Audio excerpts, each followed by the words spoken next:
सारे नु सत श्री अकाल, कैसे आप सब। संडे ऑलमोस्ट ख़त्म हो गया, रात के बज रहे हैं 9:30 और कल है लेबर डे। काम पर तो नहीं जाना लेकिन 8 घंटे की सैलरी ज़रूर मिल जाएगी। तो कल लेबर डे है तो मैंने सोचा कि मैं इस पर वीडियो बनाती हूँ, क्योंकि एज अ लेबर किसी ने मुझे यहाँ पर ऐसे ही ट्रीट किया था कि जैसे मैं उनकी नौकरानी हूँ। जब मैंने सोचा ना कि मैं अपना घर शेयरिंग पे देती हूँ कि चलो मेरी भी हेल्प हो जाएगी थोड़ा रूम रेंट में, तो मेरे को एक अंकल आंटी मिल गई।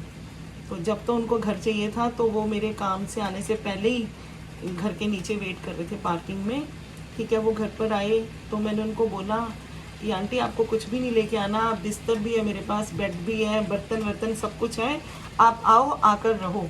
तो उन्होंने ऐसे ही किया, वो अपने कपड़े वगैरह लेकर आए, मैंने उनकी पूरी सेटिंग करवाई और मैंने उनको बिल्कुल एज अ पेरेंट्स की तरह, क्योंकि वो काफ़ी उम्र के थे ना, पेरेंट्स की तरह रखा। उनको पूछा मैंने, आंटी आप अपना ग्रॉसरी खुद लाओगे, खाना खुद बनाओगे या मैं बनाऊं?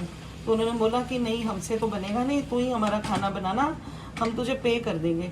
तो मैंने कहा ठीक है, आप मुझे ग्रॉसरी के पे कर देना, क्योंकि मैंने तो बनाना ही है, मैं आपका भी बना दूंगी। उनसे हमने ये भी पूछा कि अगर आपको टिफ़िन लगवाना है तो आप टिफ़िन भी लगवा लो।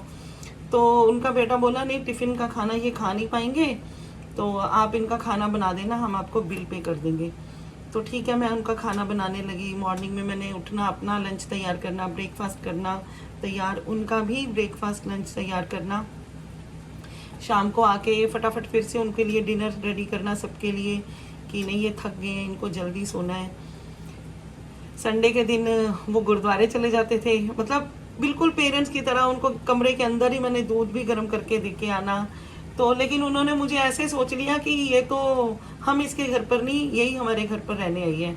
तो वो बिल्कुल ही धीरे धीरे ऐसे हो गए कि किसी चीज़ में हेल्प ही नहीं करनी। मैंने उनके रूम की भी क्लीनिंग करनी, वॉशरूम क्लीन करना, सब कुछ।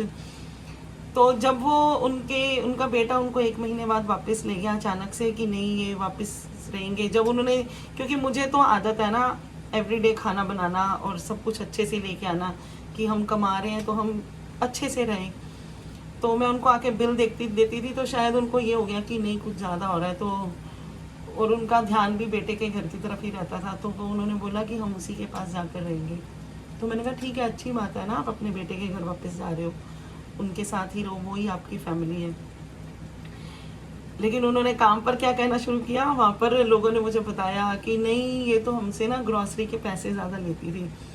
तो मैंने उनको फिर एक दिन पूछा कि आंटी मैं आपको सारे बिल देती थी, तो आप यहाँ पर ऐसे क्यों बोल रहे हो मेरे लिए?